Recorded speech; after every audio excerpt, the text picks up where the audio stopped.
back.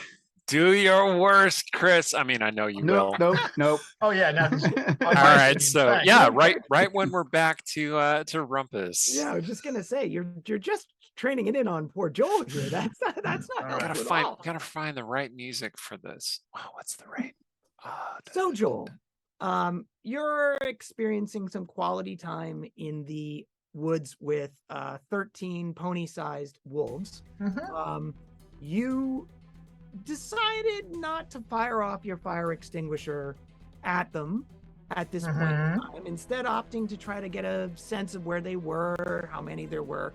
You now have a much better sense of those things. So what would you like to do about it? Well, they have not entered the clearing. That is correct. And they are clearly waiting for me to do something. So these are, I presume, wargs. And the fact that they are 13 is a little concerning, though, since I haven't seen the other 13s yet. It could just be a coincidence. But I'm going to walk up. I'm going to stop and say, well met. If you are trying to shepherd me to somewhere, take me to your boss.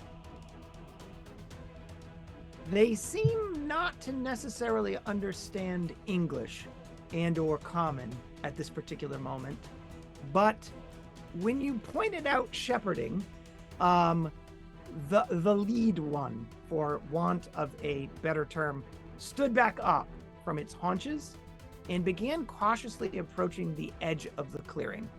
It looks hungry. Okay. In that case, I go ahead and fire off a spray of my. Oh, you know what? I'm gonna get the fire extinguisher. I forgot I had this in there. A flare. A road flare. Yeah. So. Yep. So putting the fire extinguisher down or back in the bag? I'm going to set that down next to me so I can pull it back up quickly if needed. And then I'm going to pop the cap on this and say in my best commanding the dog voice, stop. I thought you were going to say sit. Bad dog. Yeah. There you go. If you could please roll 2 10-sided dice for me. I wonder how they like being called dog. I have got a 5 and a 3. Okay, so a total of 8. Your flare will light up the night. Whatever chemical reaction that was designed to cause that flare to function apparently functions just fine hereabouts. And the warg will stop, was putting cautiously one paw after another as it was headed in your direction. It just stops when the flare lights up, and it follows with its eyes the lights from the flare as you're waving them around. You feel, as you're doing that, a warmth blossoming over your heart. Get 1, 2. Okay. Do you want to look down to determine whether there's something going on there as you're moving? I continue manipulating the flare in a figure 8 pattern, and then yes, I see what is going on with my chest. At that location is a mark very much similar to the one that you saw a picture of last week. Yang, if you could bring that up again so that if Joel wants to admire it, he can. It is glowing a rosy red at this particular moment, starting with nothing and sort of glowing up to the illumination of a candle. The warg, I'm using your words here, has placed its paw cautiously on the ground and is still observing the motions of your flare. All right. How big a gap is there between the wargs? Are they more or less evenly spaced other than that gap? The 3 wargs that are, for want of a better term, facing you sort of across the clearing, that are about 20 feet away at this point, one a few feet ahead of the others, sort of pushing towards the edge of the clearing, are the ones that you could see. You could hear the rest. The clearing itself is about 40 feet oval. So they're arrayed around it. There's about a 10-foot gap directly behind you in the direction of the black trees where they aren't. Roll a 10-sided or a 20-sided die, rather. That is an 11. All right. You mentioned shepherding earlier. Mm-hmm. If you get the impression that they're trying to get you to go somewhere, maybe that's where they're trying to get you to go. I kind of figured, but I would rather not turn my back on them if I've got an option. I'll try again in case they're playing dumb. Like, lead on, and I gesture with the flare in the direction of the opening, Okay. and see if any of them start walking that way. The lead animal begins moving forward cautiously again and reaches the edge of the glade where the trees stop and the meadow begins. Mm-hmm. Taking a cautious step into the meadow. It's almost like you've invited the vampire into your house, because it puts its paw down and seems pleased by the fact that that didn't hurt it in any way. It howls gleefully. Oh. What are you gonna do? I have made a mistake. Terrible miscalculation. Yes. Okay. Then I say, you may not enter. You may and you may move around. And I'll gesture in an arc around the edge toward the Using opening. your flare? Using your Yes. flare? Yeah, Okay. using the flare. Could you roll a 20-sided die for me? 17. Okay. It's moving cautiously. Now it's growling towards you. It's inside the glade. You don't seem to have moved it off the glade. The other Okay. animals are starting to growl. Okay. You get the impression that if you just ran, you might be able to beat it to the black trees. Then, yeah. All right. I'm going to scoop up and give it a good shot. How close is it? It's 12 feet away. In that case, I will give it a good squirt with my fire extinguisher, and then hopefully after I get it in the face, or at least distract it, because I think there's a pretty good cone. Okay, so I'll do that first. It would be good to roll another one of those 17s.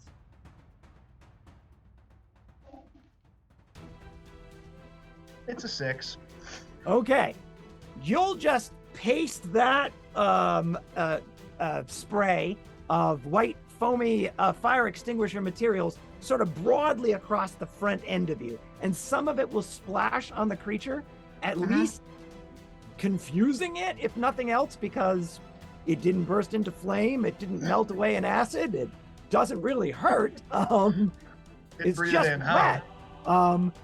That good enough for you to And get going? as soon as it hits it, I'm going to drop the extinguisher and still holding the flare. Okay.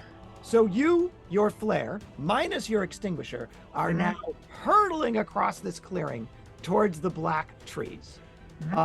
It's mesmerized for an instant by trying to perhaps puzzle out what it was that you were expecting to have done to it, and that it and its compatriots sort of burst into action from its side of the clearing into the clearing with you. You will make the black trees a moment before those things pass the center of the clearing. You are running for your life in the woods. The mark, which was glowing at a candlelight intensity a moment ago, has expanded its rosy red glow to now be glowing at about a 20-foot radius of light. So it allows you, shadows moving left and right, to see your way through the trees, so you're not bouncing off of or colliding with them as you're running for your life through the woods. And in the distance, less than 100 feet away, there's a large boulder, rock, that has, and if I recall correctly, you told me something about repelling. Yes. The characteristics of something that can be climbed by a person, but probably not a wolf. All right. then I was going to try for a tree, but this seems provident. So yes, I will make a beeline for that boulder and look for handholds, and I will attempt to scramble up it. All right, you will run pell-mell at the boulder, and as you do so, we will cut back inside the tavern. Really quickly, did we want to? Yeah, go ahead and do that, Randy. Don't forget to type !enter to win one of the free copies of Mark's amazing Tavern Rats fantasy novel, humorous fantasy featuring D&D type adventurers. And type !ticket for the dice giveaways. Yep. And then, did you want to say something, Eric, really quick? Oh, remember your job on November 8th. Vote and then buy a copy of Empire of Exiles, because we are in a difficult place politically, and you deserve a good time. And reading that book will be a good time. Yeah, and a huge thank you to Menegroth and Vox Voxivin for subbing, and Original Angson with 5 gift sub. Woo!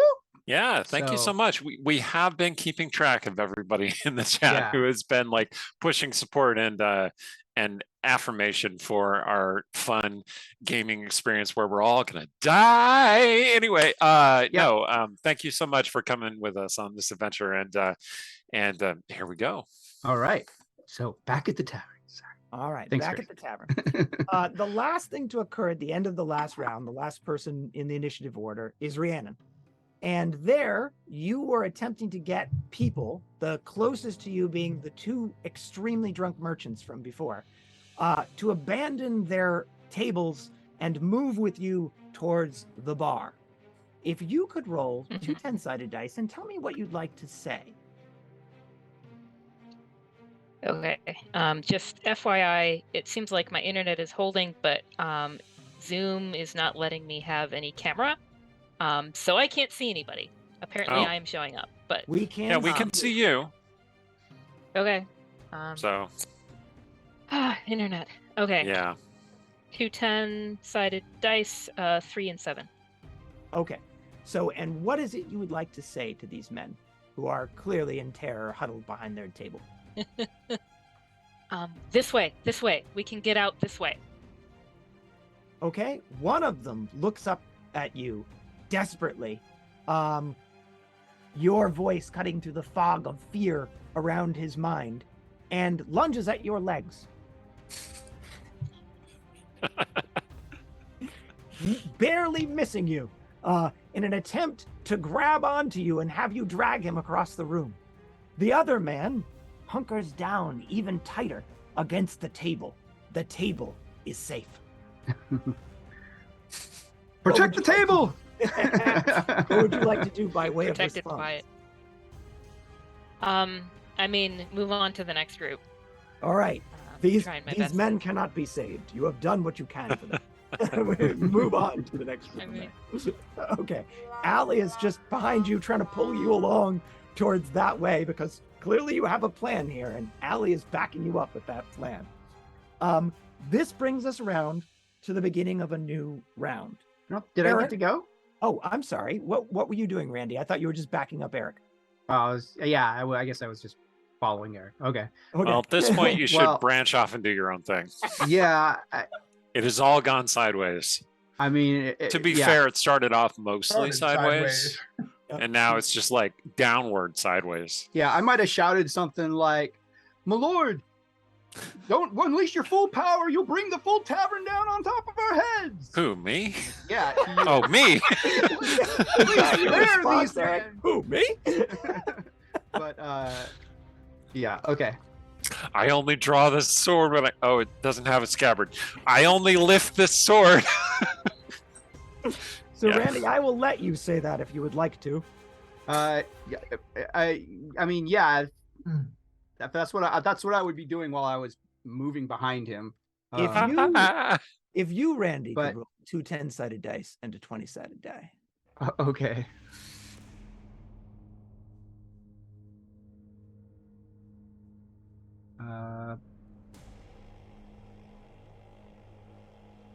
2 die 10 was a 10 and a 9. 19. And 1 die 20 is 18. All right. The 2 men who just fired their crossbows at Rhea on the ground, one of whom striking her a deadly wound in the throat, upon hearing your pronouncement about the power that your lord, Eric Scott-to-be, is possessed of, choose to retreat rather than continue this fight and give ground out into the street where the rest of the fight is taking place. So by backing Eric up, you've just backed Eric up. Excellent. And that is the conclusion of that round. High five. Oh, So shit, now- staunch the bleeding. Yeah. So now we're at the top of the new round. Cavalos and the devil are out in a brutal dance of battle in the street, in the Fair. square. His men falling back, stricken, or attempting to assist him in that fight. Rhea bleeding out, dropping to the ground as she's no longer able to stay on her knees. Everyone else hiding in terror, with the exception of Rhiannon. Could you roll a 20-sided die? Okay. 15. The halfling, who is peeking out from behind the bar, looking at you, closing in that direction. So what do you guys want to do this round? And I'll start with Randy. I snag my first aid kit out of my bag, grab the gauze, and rush to the fallen. Forgot her name already. Sorry. Rhea. Rhea. R-H-E-A. Okay. Have you any specific first aid skill or just a really cool bag? I mean, I have to like do the first aid certification thing through work on a regular basis. So, but you know, I don't practice it. So basic first aid training. Basic first aid training that you get every 2 to 3 years. They give the little card that says, "Yeah, you're not completely useless." I mean, that's not nothing. That's not It nothing. is not nothing. We will get to what it is in the moment. Enough to apply a neck tourniquet. Yes. Yeah. enough to know. Yeah. The tourniquet of Vecna. Yeah. Sorry. Okay, Yeah. so that's what Randy's up to. Produce medical supplies. Assist fallen woman.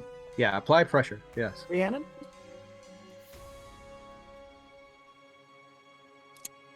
I mean,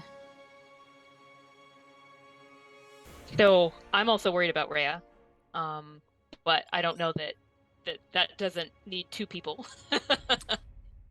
And also, And Randy hasn't acted yet. So if Feel the you're potion. both thinking independent stuff, that's perfectly fine. Okay. I mean, so the demon thing is now outside, so there's less Correct. pressing issue to try to like get out the back. I mean, we'd be going out the back rather than the front, but still. Owing to some clever play on the part of both Eric and Randy, they have tag teamed the baddies out into the square. So we're safe for maybe this round. Note that I said maybe. Rhiannon's the real hero. She saved the civilians. Yeah. Well, I mean, tried. Yeah. We're occupied with the crazy devil lady. Yeah. Why did we side with her? I don't know. I mean, she looked a little bit like Aaron, so we felt. Yeah, like we like Erin. Buy her book. Anyway. Yes. Well, so she was looking unhappy about having summoned the demon, but that was something only Eric saw, right? That's correct. The regret in her eyes and the tears rolling down her cheeks were only something Eric saw before she caught that crossbow bolt in the throat. And then she had a lot of regret. Yes. Yeah. Big roller coaster of emotions, really. So, I was saying in the Rhiannon? chat, she had the Amelia Clark like eyebrow thing. Yes, going there you go. on. So it's all over. Eyebrows doing the wave. Yeah. Yeah. You're trying to decide, do I burn King's Landing? I don't know. Anyway, Yeah. so Rhiannon, do you wish to go over there and attempt to render some aid? See, the thing is, the last thing I saw, she summoned a demon, and it was like, that was bad news. but look, she it's a shouldn't devil. Die, that might make it a little bit better. News was bad, especially for those poor guys on the ground with the gargling black throats. They don't seem happy. We're not doing first aid on them. No. No.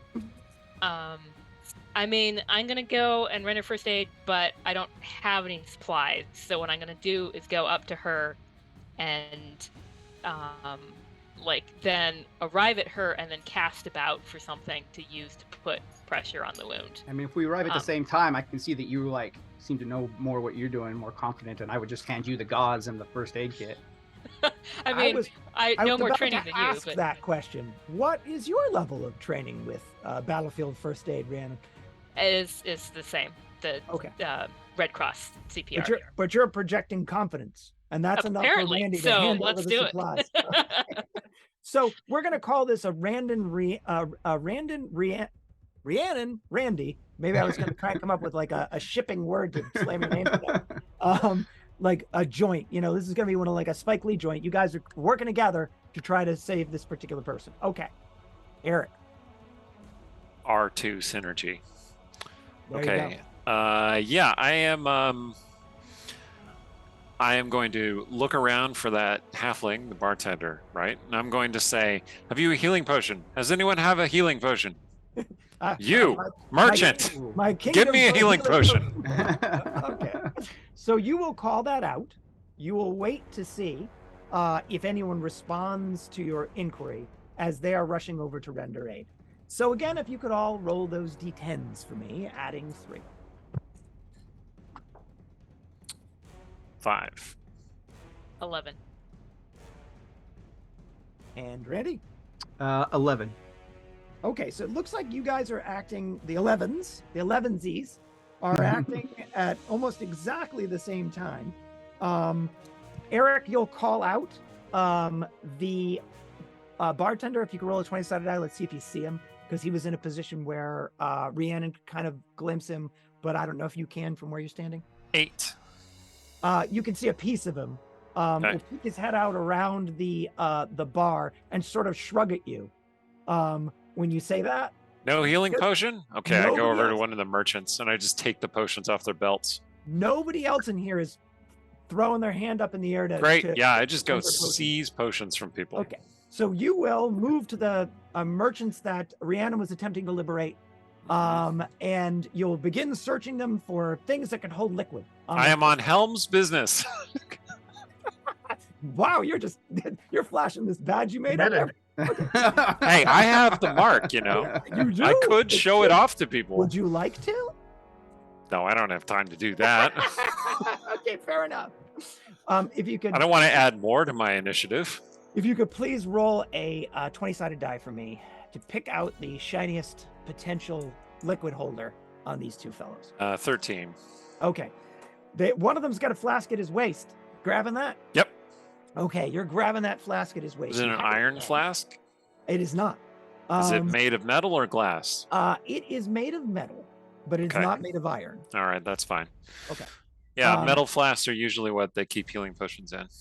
It has season the means of protection from the merchant class. Yeah, does it have a rune on it? It has a cork with a slight chain that leads from the lip to the pierced through the cork itself, so that it can be resealed and unsealed and resealed. Meanwhile, yeah, I'm taking that. Meanwhile, the 11sies.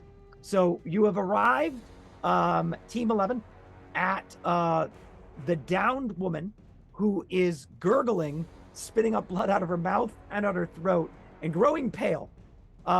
Could you each roll a 20-sided die? Okay. 2. 15. Okay. Randy, you're just busy handing over gauze pads. Rhiannon, you're taking what Randy has and trying to put it to her throat. Ooh. You know enough about first aid to know you don't know how to stop a carotid artery wound. You're pretty sure these gauze pads just aren't going to do the trick. Don't they burn them? Don't they try to cauterize them in the shows and stuff? I don't know, like bleeders. Should we just try to So keep her alive until I get over there. Yeah. These are second edition rounds. It'll be a couple minutes. Grab a candle.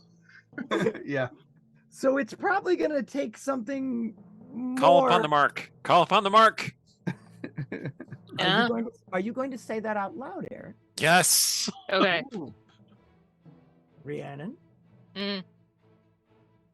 Yep. I mean, I think it'll probably be instinctive because, like, sort of so much blood and, like, start putting pads on it. Like, no. Panic. And so just Panic. So how does one? Does one just put one's hands on the wound? Blood pouring freely across your hands. Those you're definitely going to need a handy wipe or something. Eric has plenty. Do pouring freely over your hands, and then just think healing. I think that it wouldn't be that sort of like thoughtful. It would be like blood stop, kind of. While I've got my hands pressed on some gauze that is now soaked through, like on the side. Gotcha. All right. You can roll a 20-sided die for me. 10, right in the middle. Okay. You'll put your hands. You'll think your thoughts. You'll try to pour power from this thing into her, and you'll feel the mark heat up. Something's happening. And you can feel it like a source of power, of raw energy at the center of your being, right? And if you want to unleash that energy into this woman, you can. Is that what you want to do? Yes.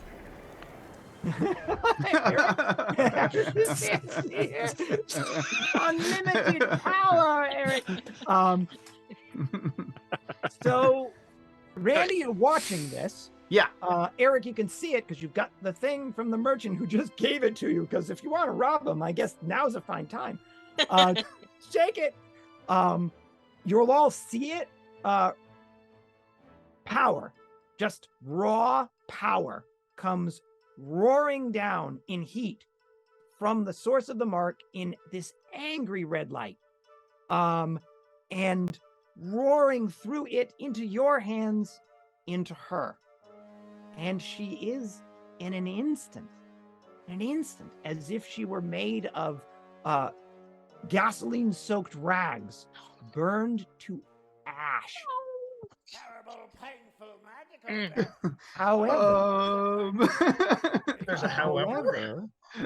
Sitting 2/3 of the way down her form, amidst the pile of ash that was once her and her equipment, that just sort of collapses in on itself, there are, facing each other like a yin-yang symbol, 2 infants.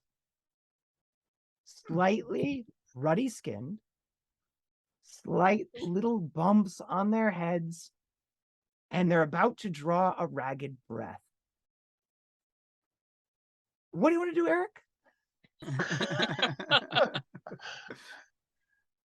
Grab the infants and let's go. That's what you'll say. Grab the infants and let's go. And her equipment. Randy, grab the equipment. The equipment burned up. That's ash. Yeah, that all went up. Like okay. I said, like blood. Rhiannon, you get one of the infants, I get the other. Randy, let's go. What would you?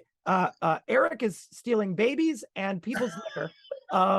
What do you want to do? I guess Rhiannon will grab one baby and I'll grab the other. If she grabs one, I don't know. So Eric, Randy's a little closer to that baby. Looks like he's getting it first. Okay, so fine. If it's like a +3 baby of protection or something like that, great. Let's that go. belongs to Randy. Just to be clear about that. All right, so you Let's will go. Those 2 babies, Randy holding one, Rhiannon holding the other, as they start to draw ragged breaths and start to mule, right? So now you have these muling babies, which are warm to the touch. They're cute little things, warm to the touch in your arms. Cute little devil babies. Eric, you will see that the halfling is now like a look of shock on his face, because he's the only other one watching all of this, right? Like everybody else is hunkered down or fighting for their lives in the street. He'll recover from his shock quickly. You're closest to him, and he will whistle, which I cannot do, and then hiss over in your direction as a bring yourselves and your acquired babies over here. I look back at the common room and I say, devil magic, not even once. And then I follow the bartender. Devil magic. All right. Does anyone know the way to Arush Bayam? I was just thinking. we need to leave them in the snow. Yep. So, Randy. Yes. Rhiannon, you're following Eric, who is now hunkering down behind the bar next to where this halfling is.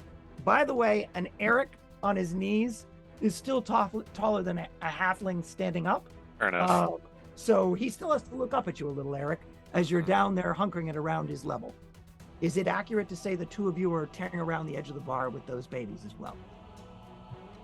Yes, though I'm dubious because it seems like we're trapping ourselves inside, but okay. Okay. You're all... My idea didn't work at all. We could take our chances outside with the devil. And a paladin who doesn't like us. Right. And the Although devil... now his quarry is gone. So... Yeah.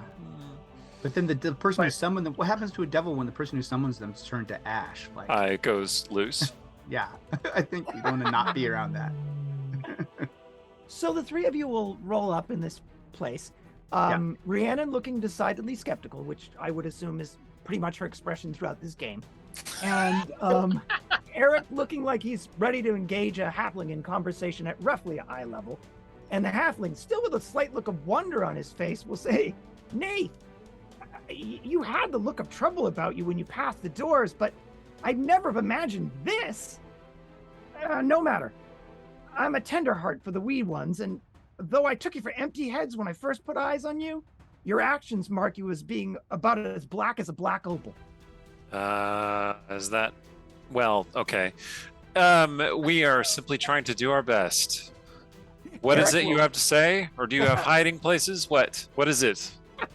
Clearly we are protectors. Stumble that out. Randy will say, clearly we are protectors. Protectors. First we try to protect anything from the skeptical contingent?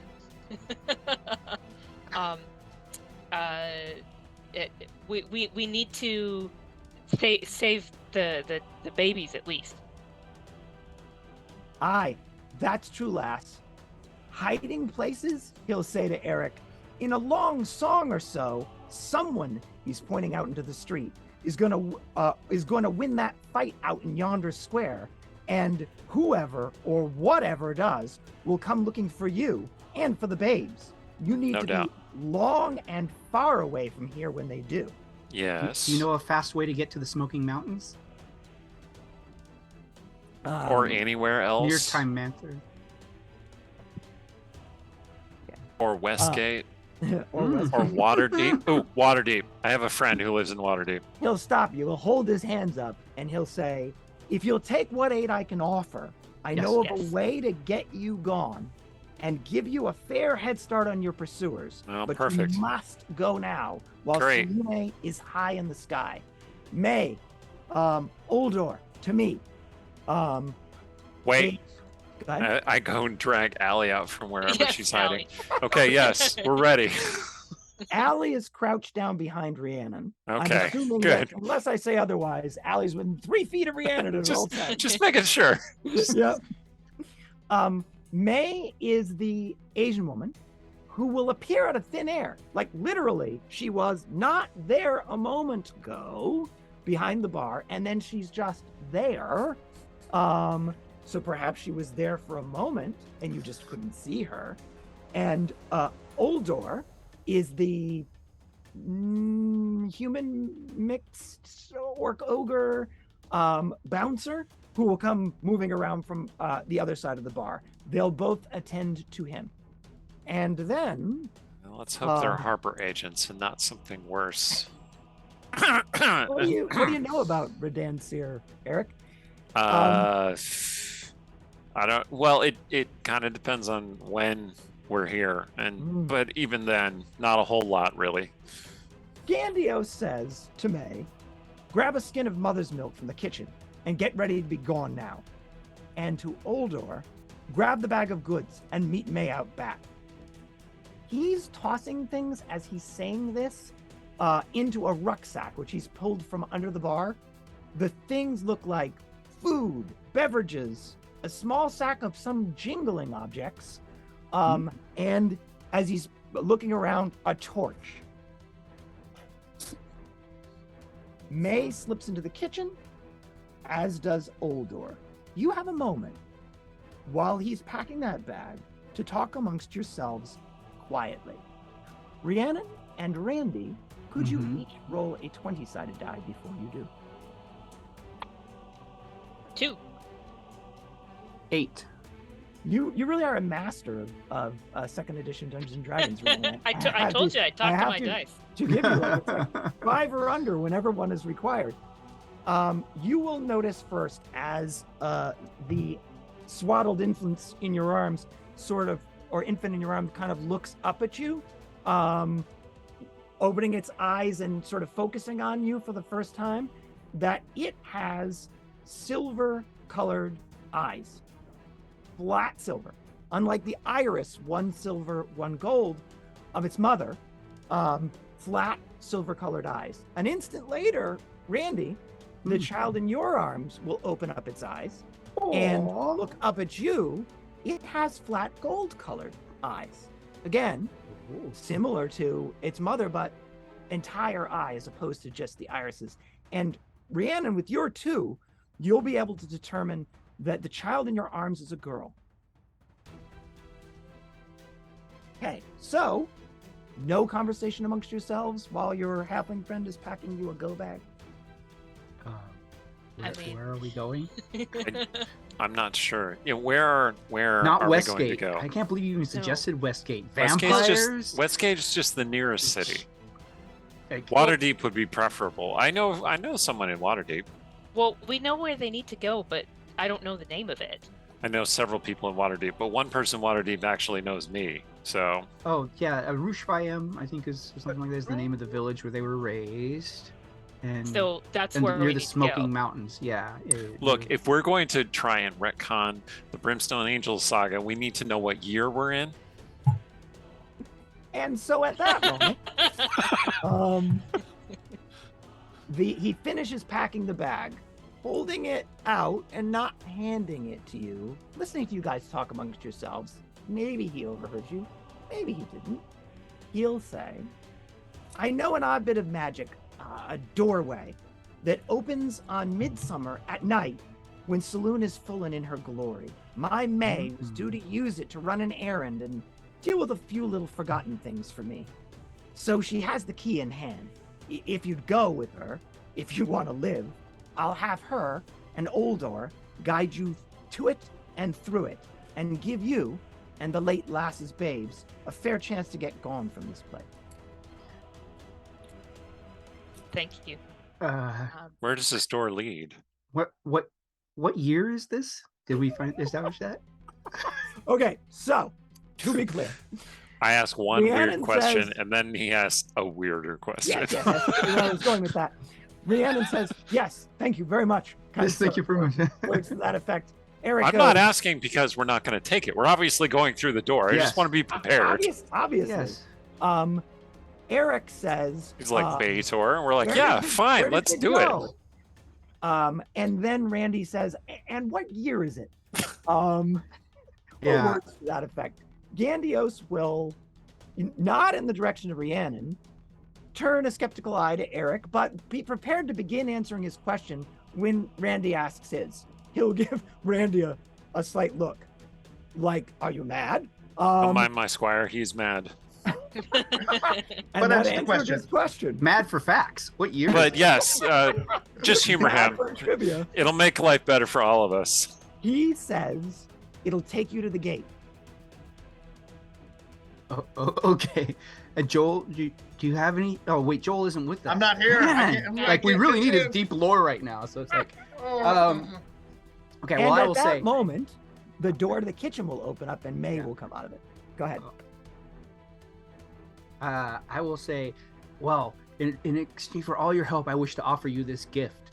In 1385, He'll say this. I want nothing from you. You'll notice I haven't even asked your names because I don't want to know them. Okay. Okay. All right. But you have our thanks. And you mind? She comes out of the kitchen. She is wearing a fine gray cloak that she wasn't a moment ago, carrying a slung bag over her shoulder, and has what looks like a wineskin in hand. She hands that to Gandios, who stuffs it into his bag and turns in your direction. So you'll go to the gate then? You have no choice. Let us go. Yes. Thank you. Year of wild magic, lad. Year of wild magic. He'll say to you, Randy. Bright Star. Well, you aren't the hay-nosed outlanders I took you for. May, get you back safe, lass. Take them through the door with you. Aye, Gandios. She seems pleased that he's made this decision, and in fact will plant a kiss on his forehead, which will cause him to redden at the ears when that occurs. Do you wish to follow her into the kitchen? Yes. Do you wish to say anything when he indicates Get out while the getting is good. the year, Randy? Do I what? So want to know the year? To him when he indicates to you the year. Oh, that this is the year of wild magic? That's what he said. Great. We can talk about it later. I just was hoping to give him some warning as a favor in exchange, but I don't think I can offer him anything. All right, so you will just sagely take his information and thank you. Will head towards the kitchen. Okay. Yeah. He will say, as the kitchen door closes behind you, God smile upon you. And we're back in the clearing. So Joel, you're running for your life through the woods towards a giant boulder. The boulder is half as tall as the trees around you, like 30 feet from the ground, the top of this boulder, and the trees being about 60. It looks like if you could parkour, you might be able to jump and then work your way up the thing. What do you want to do? No, I've tried running up warped walls a couple of times. I guess I'll go for it. I've got a bunch of wolves on my heels. I don't see a better option. Would you say that you would be better served based on the skills that you have rolling a dexterity check or trying a climb walls check? Do you think you're skilled enough at climbing walls that you have that skill? I would say so, yes. Yes. That's percentile dice and probably a better chance. If you could roll those for me. I seem to think that most normal people have like a 25% climb chance. I don't remember. Chris knows. It's fine. I have a 49 on the dice. All right. Okay, well, I hope I was wrong. Great news. You have better capabilities than the average person because you know something about climbing. And so while there will be this terrifying moment of you slipping against the face of the rock and almost plunging down prone onto the ground as these wolves are tearing in towards you, you'll find purchase about 10 feet up and begin scrambling at your best speed up the side of the rock. You'll heave yourself up over the top of it as you reach the end of the round, just in time to hear them howling their disappointment at the base of the rock. The light is still holding at about 20-foot radius, which means that you can see the whole of the flat top of this rock, roughly oval in size. It has vines and trees growing over it as though it's been here for some time. Could you roll a 20-sided die? That's a 3. And now that you're getting a look at it, this may not be strictly natural. This may have been part of a structure some great time ago. It's certainly unnaturally flat on the top.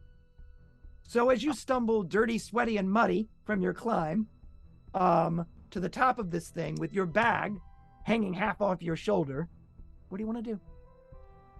I look down. Are the wolves attempting to climb The at all? Are leader, they like jumping up and sliding back, or are they just like not even attempting to come on the rock? Like the they're barred? leader, who seems to be a little smarter than the rest of them, is making cautious jumps at the spot that you landed on, but he's a bit heftier than you are, so he's not making a solid go of it. You don't think you've got forever, though, Joel. Mm-hmm. If these things are anywhere near as smart as a person, they might be able to figure something out. Okay. So I will examine. In that case, I will look around at what is available on top of the rock. Am I looking at a stone altar? Anything that looks, just anything of interest. Okay.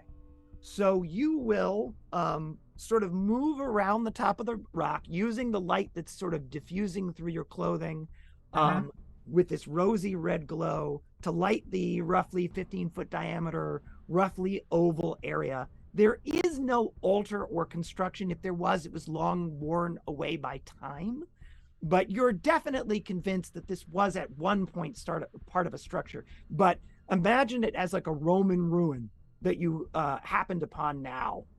It's only going to be barely recognizable as something, which is why you concluded it was a boulder at one point in time.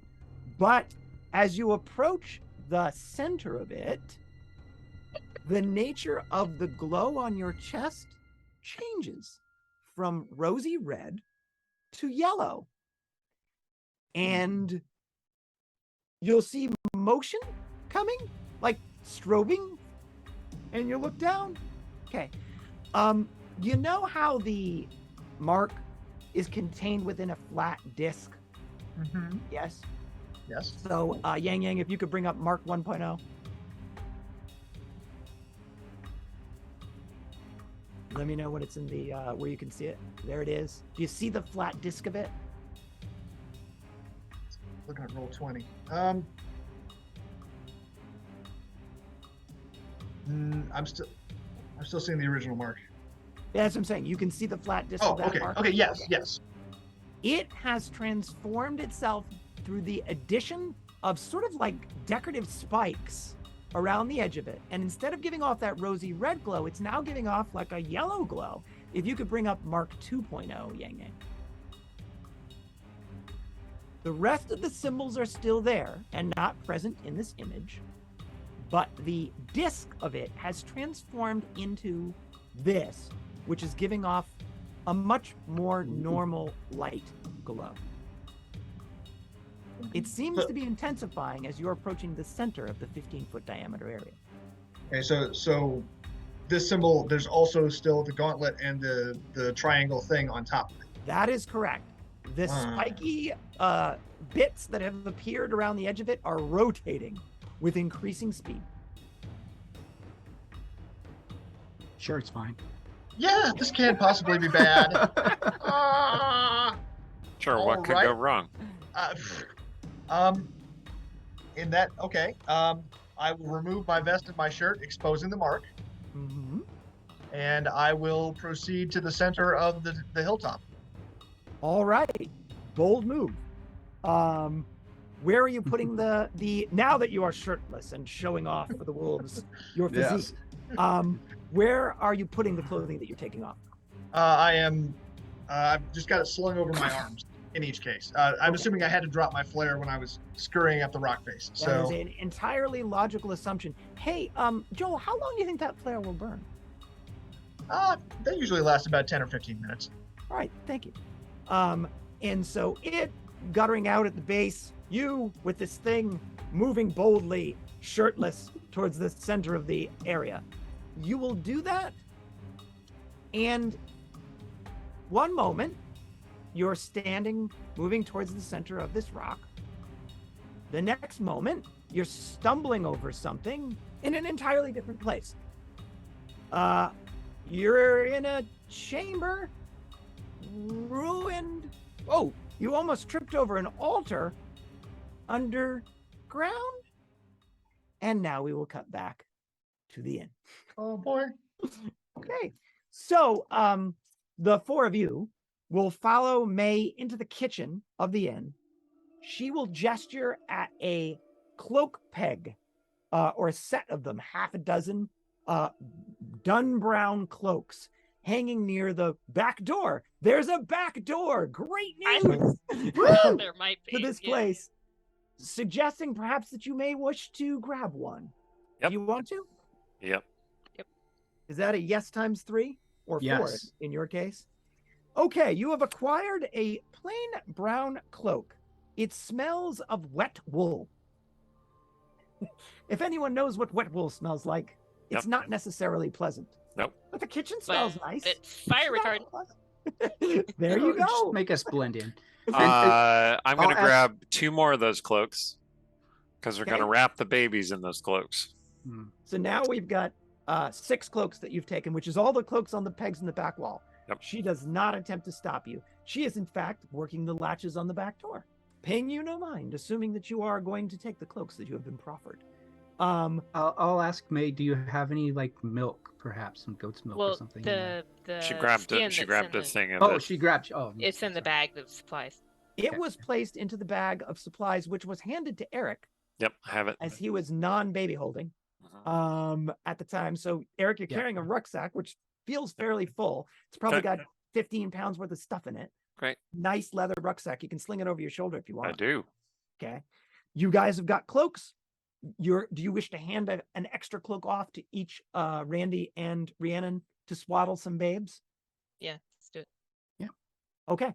You'll do that. As you do so, May is open to the back door and is gesturing you forward. Yep, following her out. Okay. We You can will feed follow the her babies out later. into the night. You can hear the sounds of the fight. You know, the roaring of some unearthly creature, the screams of men dying, and the voice of Calavos calling out to the thing to try to get its attention, coming from the yard or the square in front of the inn. Fortunately, you have the bulk of the inn/tavern/fest hall between you and that fight. And you can see that May is making her way across it past the area of construction where they were building almost like a second one of these buildings, towards the stables where there is standing Oldor, carrying what looks like Santa Claus's bag, only not trimmed in white fur. He's also wearing one of those nice gray cloaks, totally better than the ones you guys have on. Do you wish to follow her to meet up with Oldor? Yeah. Yep. Okay. Oldor. Do you want to say anything to her? Or are you just following her lead? Following, I think. Did he answer your question, Randy? About the year? Well, yeah, they told me, but I didn't. I guess I could ask you. Oh, when was the year of wild magic?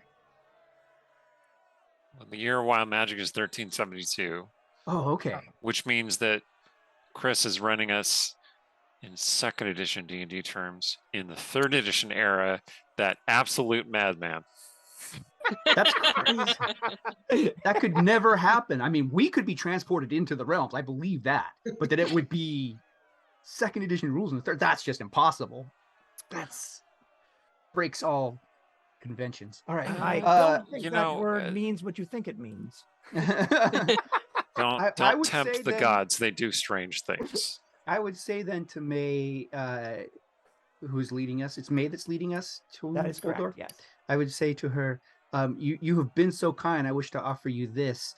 In 13 years, 1385, there's going to be a terrible disaster that basically magic's going to go crazy and stop working for a little bit. So just be prepared for that. It's going to be chaos. He's a doomsday cleric. Get someplace safe. I had a vision. I had a vision from the gods. He's a doomsday cleric. That's what they do. She will Randy, say, go ahead, Eric. Is that why- wrong? Do I have it wrong? No, No, you're it's you're 1385. absolutely Okay. right. Okay. I Do mean you that. want to say that out loud, Eric? You're absolutely right. Or do you No. want to play him off like a doomsday cleric who's got mad visions every week? It's He has strange visions from the gods. Take it for what it is. Why are you helping us, lady? because Gandios has asked me to, and because it's the right thing to do. I see. If we could focus on getting across the street rather Sure. than magical disasters in a dozen years or so. Of course.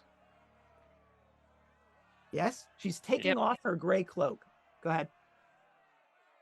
Of course. Oh, you said of course, not like of course, but of course. No, like we're All right. She's taking off her gray cloak. She will, Rhiannon, go to hand it to you and ask that you switch cloaks. Okay. Okay. I'll do that. Okay. Oldor is at the edge of the barn, looking out into the street, trying to find the right moment to time this dash. And she will say to you, May, I'm going to need you to carry both children because I can only do this once. Okay. I guess we hand the 2 children to Rhiannon then. Yes? Yep. Well, is that what you want to do, Rhiannon? Yeah, I mean, it's going to be kind of awkward, but if she thinks it's necessary, totally. So. And I will need you to press them against your bare flesh. Okay. Whatever the nice lady says, she gave me a cloak. So how do you wish to achieve the double baby hold bare flesh maneuver? So I should have looked on the what kind of style of shirt I was wearing before, because I don't think it was the same kind of shirt, but so definitely ditching the cloaks. We swaddled them, just babies. Oh, I thought we were each carrying on the front. Sorry. No, I took both of them because May okay. was directing me to. Yeah, because she's going to do some teleportation thing. Got it. Yeah. Okay. Probably. And I apologize. I'm having a really hard time concentrating. Logic-wise, the skin thing makes sense. So, do arms count? I will ask May. Arms? Yes, just as long as it's bare flesh. So I'm going to, I think I had a longer sleeve shirt. I'm going to like roll up and then make sure that one arm is over each baby so that it's against bare forearm. While you are doing that, she takes something from a pouch at her waist and pops it into her mouth and begins chewing it. Eric, Randy, what are you guys doing?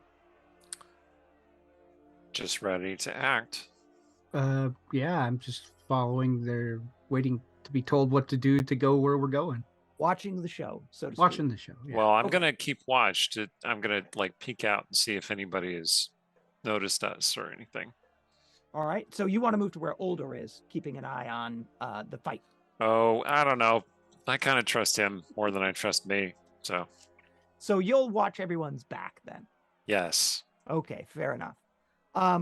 She will pluck an eyelash with her left hand, spit out what she's been chewing in her mouth, place the eyelash inside it, roll it in the palm of her hand, and begin chanting. As she does so, she's waving her hand over you, Rhiannon, starting with your head and moving down your body. You begin disappearing, not only to the eyes of Eric and Randy, but to your own. You become translucent, and then you and the children vanish altogether. She must be some sort of a wizard or something. Yep. Something like that. That was a strange musical language. You just couldn't quite follow the words. Okay. Oldor will wave you forward. Now's your moment. So, Rhiannon, when you can't see yourself, how do you walk?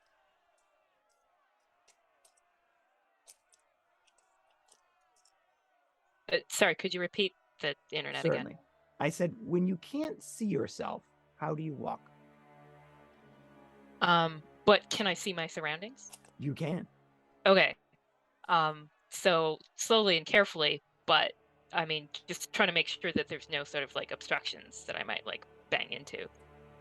So methodically, you will notice as you're moving, your footprints are appearing in the muddy ground. So you'll get that, which can help guide you as you're moving forward. So between those two things, the four of you will make your way to the edge of the clearing or of the barn, and you're ready to dash across it. Oldar waves and goes. He's in the front, Maze in the back. Do you wish to take advantage of his choice and just go for it? Yep. As you cross the open space, headed in the direction of the track that you took into town, you'll see the fight out in the square. The caravans have been awoken by that, and the town itself is starting to come awake, because you can't have howling devils in the night without drawing a little bit of attention. And the paladin is now alone in that fight. His men are all face down in the mud. He's wounded, it's wounded, and there are a ring of over a dozen men around him, caravan guards with crossbows, not knowing quite what to do about this situation. They'd love to help him, but they don't want to fire into the fight. Fortunately, that's enough to distract them from all of you as you're dashing across the muddy lane. If you could roll a 20-sided die for me, Rhiannon. Well, you were saying my dice were rolling well. That's a 20. Oh. They were till just then. They were. Yep. The good news for you is that there is no such thing as a critical fumble on an ability check. You just roll what you roll. It's not open-ended. So all you'll do is trip over yourself and land on your knees in the mud. Randy and Eric, if you could please roll a 20-sided die for me. 8. 19. Oh. Eric, you're focused forward. Clearly, Rhiannon has this. Randy, Sorry. That was my old roll. I got a 1. Even better. You are standing like literally next to Rhiannon without knowing it. So you know she pitches forward into the mud when you see mud splatter up around and onto you. But she just went down hard. If you want, you can try and reach out a hand and see if you can stabilize her. Why would I do that? Yeah, no, of course I will. Yeah. Why would I eat mud? Eat mud. Of course. Oh, of course I will. Yeah. Why would I do that? All right. So you will feel out in her general direction, and Rhiannon, you'll feel his hand land on your shoulder. You can see his hand, but you can't see your shoulder. Randy, you can feel her, but you still can't see her. You did keep her from pitching face forward into the mud. Baby's landing in front of her, so that's a plus. Rhiannon, with Randy's steady hand, you can get back up onto your feet. Well, I mean, provided you don't roll another 20. So I'm rolling again. Yep. Okay. That's a 5. All right, much better. You plant your legs, you bring the kids up into a firm position, and with Randy's assistance, you're back on your way. Everybody else is across the street, so it's just the two of you now. Everyone looking back at Randy, wondering why he's back there by himself. But they figured out that he must be assisting you, and you will hasten to make your way across the street. And then we will cut back to Joel. Joel, you're in a chamber. That chamber is about 60 foot in diameter with a 30-foot ceiling. It's vaulted, its edges lost in darkness. It's quite old, composed of granite and marble. A broken, as if it were cracked by a long ago disaster, like an earthquake, altar lies in front of you. And the room is lit by the glow given off by the mark, which is maintaining that solid yellow sunlight-like glow, with the edges of that thing spinning, although it has spun down to a more manageable speed at this particular moment. You can look around the room if you'd like. I think I will look around the room. I'll go ahead and start with the altar, see if there's any markings on it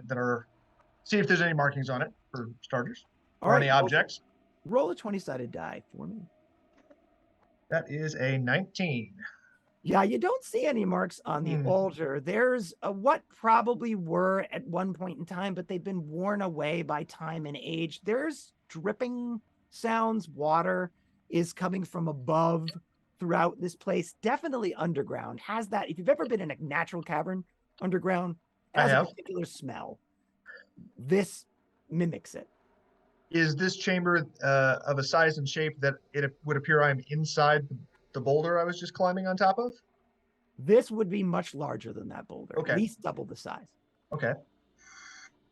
Okay. Then I will continue examining around the perimeter of the room then. There are no obvious exits from it, save one. Mm-hmm. The ceiling above you has a section that's caved in about the width of a man, with some rubble trailing down from it to the ground that you might be able to climb. But this isn't a scamper up it with wolves in pursuit. This is a take your time and carefully climb it so it doesn't spill you and the contents of everything from the ceiling down onto you, burying you for life. There are definitely symbols about this room. Roll another 20-sided die for me. 18. My dice think we're playing 3rd edition. You just can't quite make them out. But there's a feeling of calm. You are in this room at calm. You were panicked, terrified for a bit, running from those wolves. You'll notice now that it's safe. You feel safe here. So I understand I can't make them out entirely, but can I tell enough to say, are they geographic shaped? Do they look like they were once pictograms? Roll another 20-sided die. Okay. 17. They're symbols. Okay. They just don't mean a lot to you. Well, there is one repeating symbol, which looks a lot like that thing on your chest. Yeah.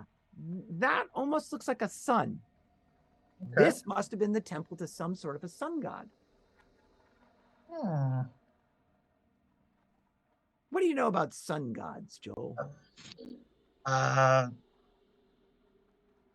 So we've got Lathander. We've got, I know that there was the one that started with an A, that there's some kind of schism between them. That maybe, okay. I don't know much more. Yeah, God of the Dawn is Lathander. You're pondering that as you're thinking.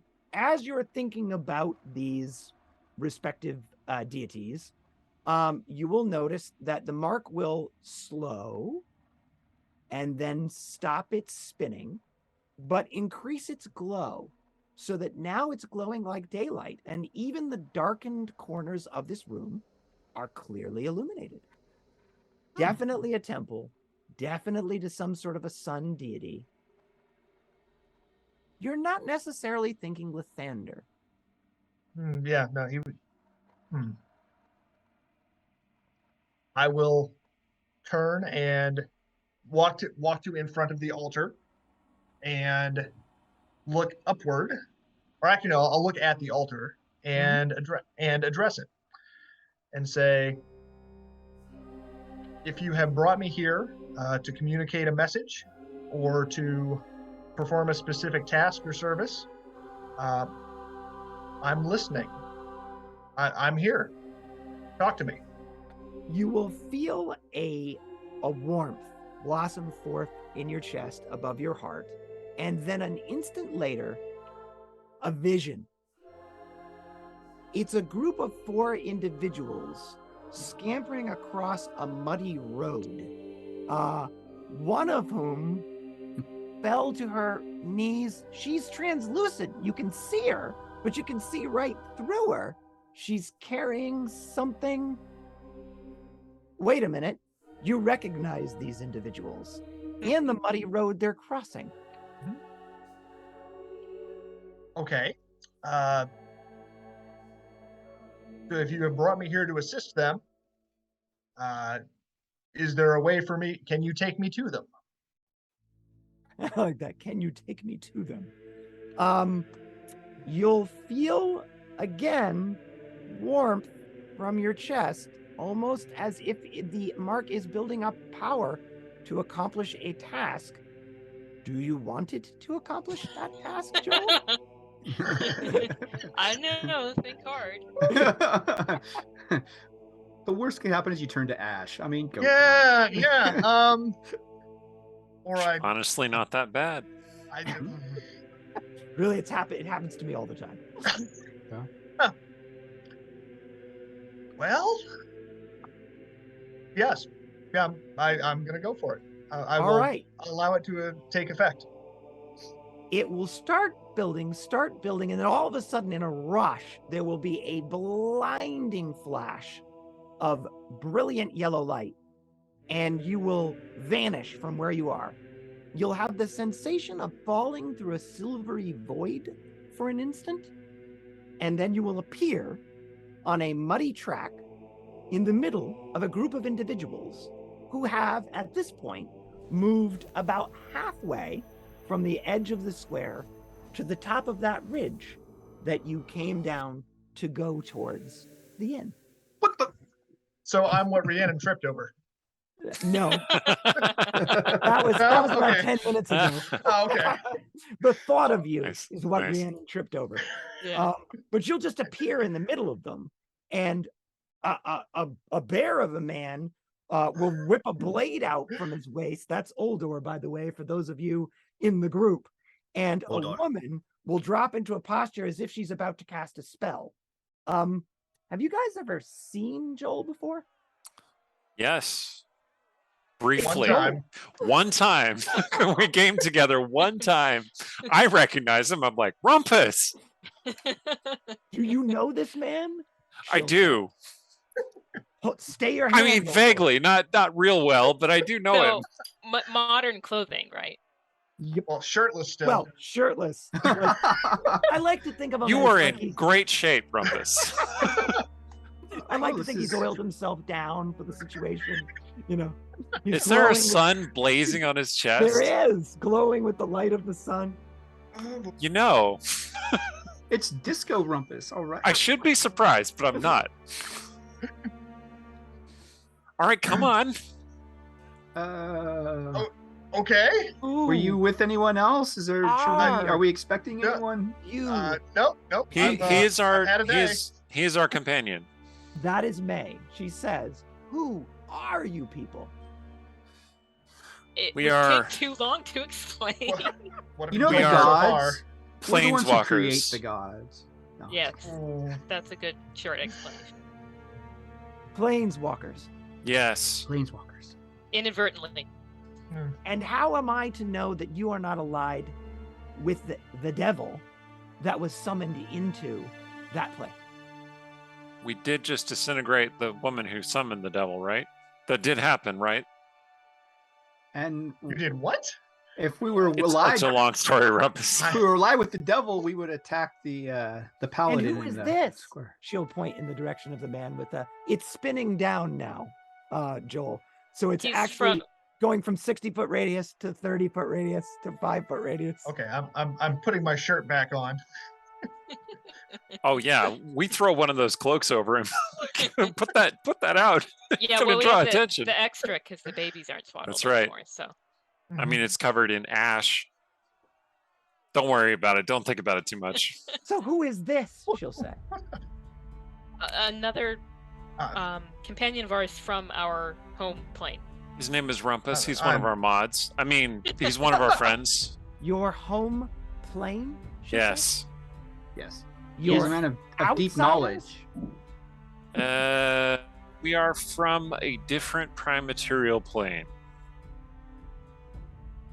Does this make any sense to you? This is Oldor to her. Okay. Folks, I kind of got the impression that we were like that you folks were running when I showed up. Maybe this is not the time to have this conversation. We mean She'll you no narrow her harm. eyes at you and say, "Fair enough. I'm taking you to the gate. Yes. Let's get gone." Yes. Good. I love this Yep. plan. Let's go. Okay, so you're now hustling double time along this road to the top of the ridge, along the path, through the forest. You've got some time to talk amongst yourselves or to talk to them. They're whispering conspiratorially towards each other. I think they bit off more than they can chew here. We do not mean to place you in any danger, friends. As soon as we are gone, you shall not see us again. Let's hope that that's true. What do you plan to do with those babes? Protect them. Give them to someone who can protect them even when we ourselves are gone. Right. We have foreseen their destiny, and we shall see it fulfilled. Says the what did you call him? The Doomsday Cleric? The Doomsday Cleric. And then I'll throw in a. Wow. Wait, so Rhiannon's visible now, right? I was gonna say, am I still invisible? Yes, Rhiannon, you are still invisible until you reach the edge of the town. Oh, Rumpus. Rhiannon's here. Yeah, I neglected to say invisible. She will swap cloaks with you, allow you to hand the babes over if you don't want to carry them both yourself, and then instruct you either to slap or pinch yourself, and you will become visible. Okay. Yeah, have we distributed the babe loadout? I mean, so I'm gonna keep one of them. Who wants the other one? Oh, I'll carry it. Okay. Oh, Joel, you want I got the sack and the sword, so my hands are full. So we've established that these are tieflings, babies. Yes. Yes. Okay. Can you describe what exactly that looks like? Because I still have no clue of what time we're in. They don't have tails nor cloven hooves. Do they have little stubs that could be tails? They have little stubs that could be tails. They have little stubs that could be horns. They have a ruddy complexion without it being fully red. And they have one flat gold eyes, one flat silver eyes. They do not look diabolical or demonic, except around the edges, so to speak. Okay, so just to make sure I got this right, one of them has 2 silver eyes, one has 2 gold eyes. That is correct. Okay. Farida had a silver and a gold eye, right? Yeah, she was a mismatched. Havilar had 2 gold, I believe. Havilar had identical eyes. Yeah. You see, this is why I was thinking it would be a great thing if Rumpus showed up. Do the marks have like wish powers? Maybe that's a thing. Yeah, let's have this conversation later. Okay. All right, you're moving, and you're moving for a while. They asked you your intentions. You more or less described them, and now they're talking to each other. They're talking in a language you don't understand. Great. It sounds guttural. I'm going to try really hard to understand. The babes are? No. Oh, okay. I was just like, I was confused. Our escorts are. That's because you said guttural, and I was like, wait, are they having like little baby? I'm gonna think back to all the Salvatore books that I've read, which is a lot, and think back to all the scenes that I've read about orcs and like what I pictured orcs sounding like, and then I'm gonna try and understand what they're saying. Please roll a 20-sided die. Excellent. I mean, and maybe if you understand a little Klingon, it would translate. I got a 14. Yeah, no, you're pretty sure this is a goblinoid tongue, but whether it's orc or goblin or kobold or like, there's a bunch of potential options. It's not Yippie. If it were, it'd be probably more Yippie if it was kobold. It's not Knoll. It's probably orc or goblin. Okay. Well, yeah, that's very polite. Don't speak in the language that anyone else can understand. Do you want to say that loud enough for them to overhear you? No. I didn't know if that was for their consumption. You have a little time to talk amongst yourselves while you're trudging through the night. So if this isn't Farida, because it could be Havilar, but if this isn't Farida, then is it? We shouldn't leave random babies in the snow if we don't know what's going to happen to them. Okay, let me tell you about the infinite realms theory. The realms is a different realms in every person's conception of the realms. So there is no possible way that we are in the exact history of those books. So we don't have to worry about butterflies. No possible way! It's the Copenhagen interpretation. But you know what? We don't know for sure. So, is this the right timeline for Frida and Avalar? I think it are they is. 100 years old? No. No. Yeah, Okay. No, this is way too This is early. the year for of them. wild magic, 1372. Oh. Yeah. Rumpus put that in the lorebot brain. Okay, so that's the year of the Wailing Death. Year of wild magic. Right, that's the year. But that's the Wailing Death happened in that year. Yes. Okay, so we're not going to Neverwinter. Yes, so Good. I'm glad we got that established.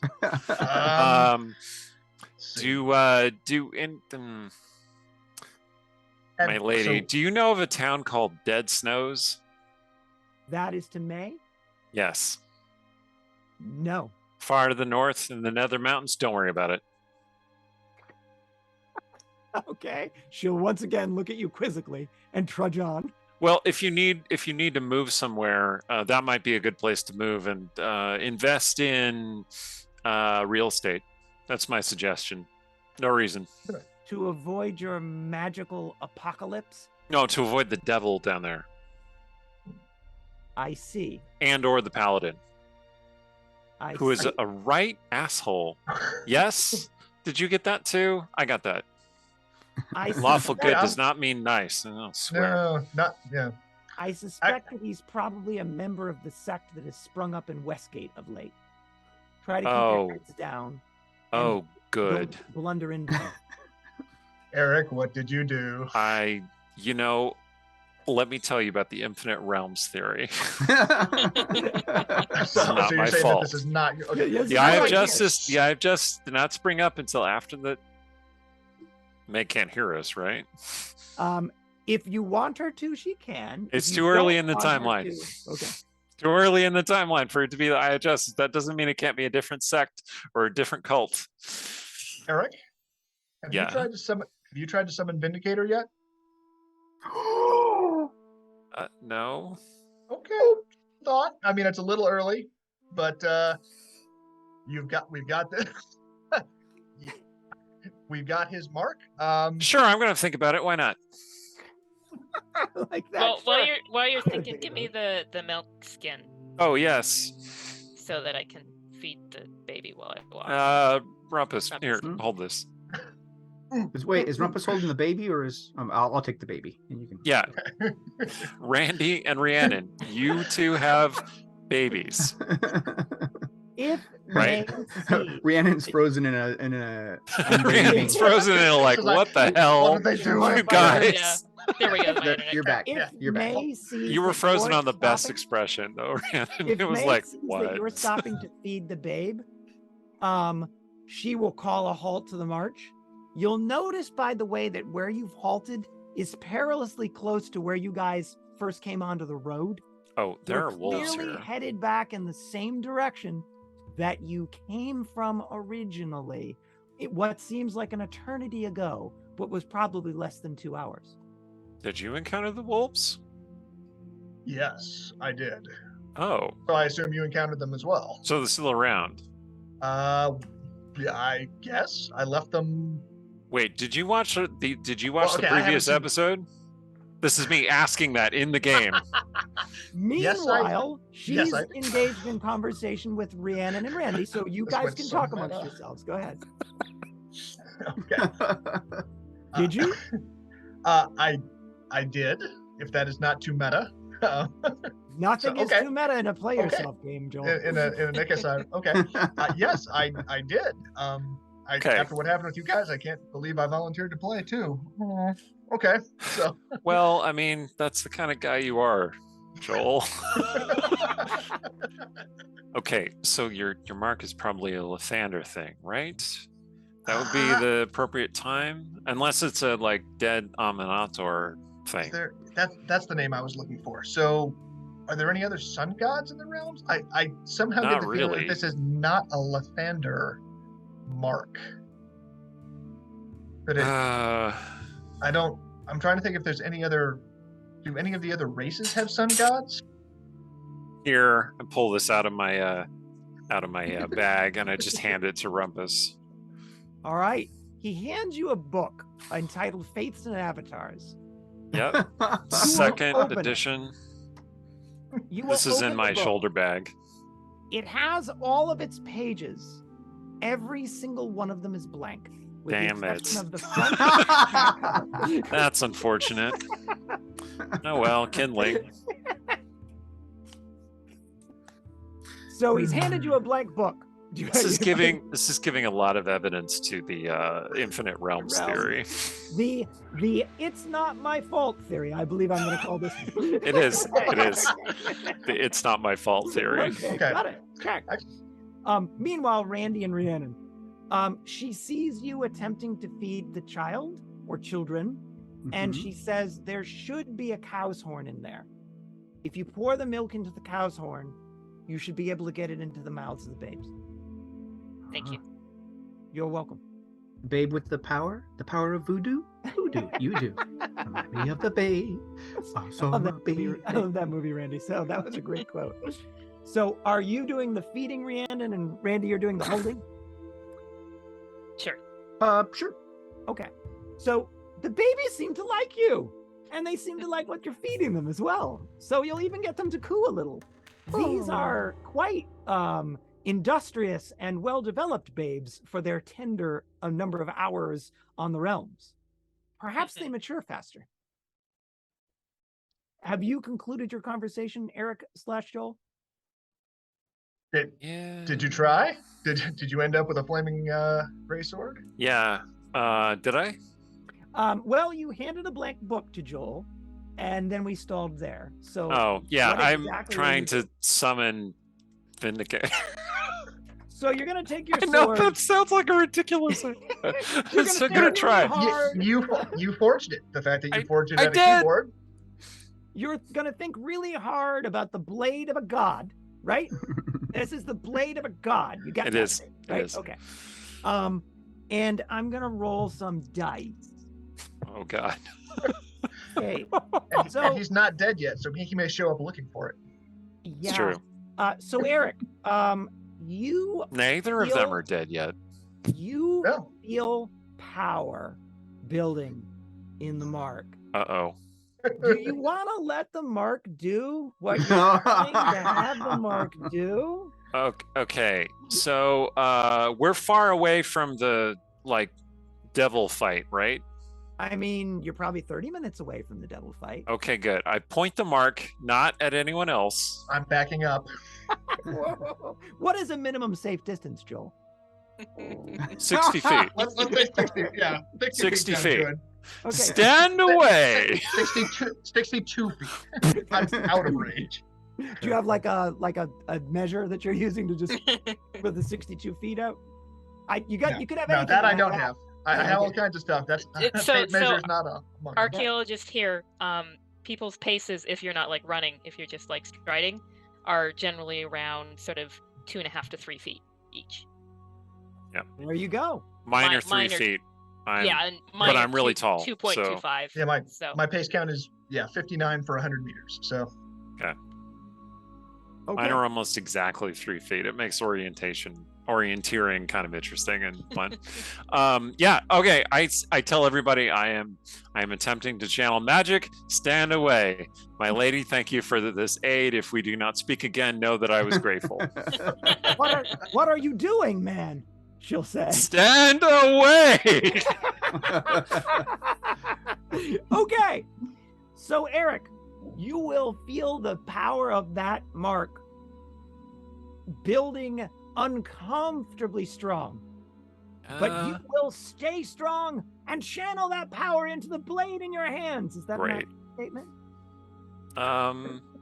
I think I had put it aside and I was just gonna see if I could summon a different blade. So placing the fake blade, the blade down, you will just attempt to summon a blade as if from It's the air. not fake. It's a real specific- sword. He's trying to summon a specific blade, Vindicator. I know what he's looking okay. for. I know exactly what he's looking Okay, okay. Right. I didn't know if he was trying to transform his blade or he's just trying to bring that blade down into his hands. This Okay. sword was made in Spain, I'll have you know. Anyway. Hello, Salamanca. Anyway, so the Highlander quote for all of you paying attention at home. Yeah. Anyway, Yeah. okay. So you will feel the mark explode with power. Yep. And you will everyone watching him from 62 feet away will see this thing luminesce from Eric's chest. You know how it glows like red or gray or rosy red or angry red, or it's glowing like a prismatic spray of colors, right? Like everything under the rainbow. And it's cooking off those little, like there were little gems at the knuckles and there were little points at the corners. It's just cooking all of those off in what I would describe as an uncontrolled magical explosion. Eric, for a moment there, you feel like you're going to come apart at the seams. Like you've channeled too much power. Yeah. But there's no stopping it now, Eric. It's building downhill to an explosion, and it goes off. 60 feet might not have been far enough. Nobody give me shit for Rhea. Yeah. Yeah. Anyone watching Eric is now flash blind.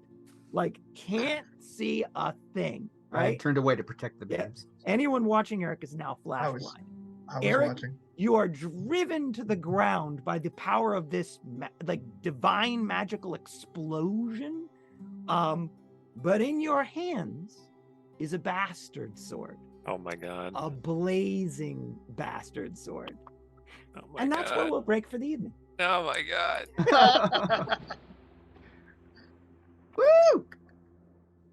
Jeez. Okay, well, that's all the time we have for tonight. The madness will continue. Do not fear. I have been Eric Scott DeVee, the slightly insane person in the realms who is now sort of a champion of some god or whatever. We'll see. Find me on Twitter. I have a book coming out in November called Femmes Fatale. Also buy Aaron's book, which is coming out November 8th. My book is coming out November 15th. So vote, buy Aaron's book, read Aaron's book. Next week, buy my book, read my book. 5 jobs. Take it away, Joel. Tell us a little bit about you and where to find you. If you have a product you want to hype, go for it. Okay. So thank you, everybody. I've been Joel Everett. I am the odd player out in that I do not have any available writings to direct you to. I am, however, a pyrotechnician, as I mentioned earlier, and you will be able to see my work next week at the Phillies home games. If baseball is not your thing, the next show I'm designing that's open to the public is Fireworks on the Beach, New Year's Eve in Avalon, New Jersey. Oh my! Hey, if awesome. Your New Year's plans have you anywhere near the shore, come check it out. It's going to be a good time. Over to you, Rhiannon. Hey, so Randy will tell you about one of our giveaways. I will tell you about the other one. So enter now, and then we will run the winners before we leave. So exclamation point ticket will get you an entry for Phoenix Dice, a dice tray and set of dice of your choice. They're really awesome, made from recycled materials. And I've been Rhiannon Held. Check out my Silver series under Rhiannon Held, Urban Fantasy with Werewolves, and my space opera under RZ Held, the Amsterdam Institute series of novellas. So they're a little bit shorter if you want to try them out. And I have also been guest playing on another stream that you might be interested in, a Court of Blades game through Speculate SF. So I've been in one episode, and then I will be in another episode in November. It's a lot of fun. So check out their YouTube and then their stream for the November game. Yeah, that's me. That's Michael Underwood's game, right? That yes. On Greg Wilson's channel. Yeah. Yeah, they have some really quality stuff. Go check them out. Very cool. I'm Randy Henderson. And yeah, our other giveaway is Matt Youngmark's book. I called him Mark earlier. I conflated it. My slightly broken brain has been very broken tonight. I apologize. But Tavern Rats. It's amazing. It's funny. It's it's a book about a misfit gang of adventurers, the underdogs who come together and go on an amazing adventure. And you can check out, you can read the first chapter for free on his website, youngmark.com. And you can also check out his other books. Like I said, he's got some great, funny, choose your own adventure books and other things. And we're giving away 2 free copies. So last chance to type exclamation point, enter, in order to enter. And I'll hand it off, I guess, to Chris to wrap it up. And I am Chris, DM of this motley bunch of crazed maniacs who are playing with the power of the gods. Yeah. And I can be found here and only here if there is a part 3 to this exciting adventure. Oh, there will be. Don't worry. All right. Can't Have we believe it determined there. who won the winners? Has everybody entered? My internet won't let me be in chat, so it'll have to be somebody else. Oh, okay. Let's see. I believe you need to draw now, Yang Yang. The drawing. Oh, yeah, let's do the drawing. Drum roll. Drum roll. And also, again, thank you to everyone who subscribed and gave gift subscriptions and everything. That is amazing. Raven's Claws C. Clausy, you won. Yay, congrats. Yay. And for everybody who didn't win, there's another drawing over on the Discord. So come join and check it out. There are more winners. Merciless 24 has won a copy of Tavern Rats, as has Winterborn 1, 2. Yay, congrats. Yeah. Communications will be coming your way soon. Come join us on the Discord and yeah, we'll learn about more things, watch more games, join us. I mean, otherwise, Rhiannon, why don't you close us out, please? I was just waiting for you to give me the chance. Yeah. Okay. Until next time, may your rolls and your word count be equally high.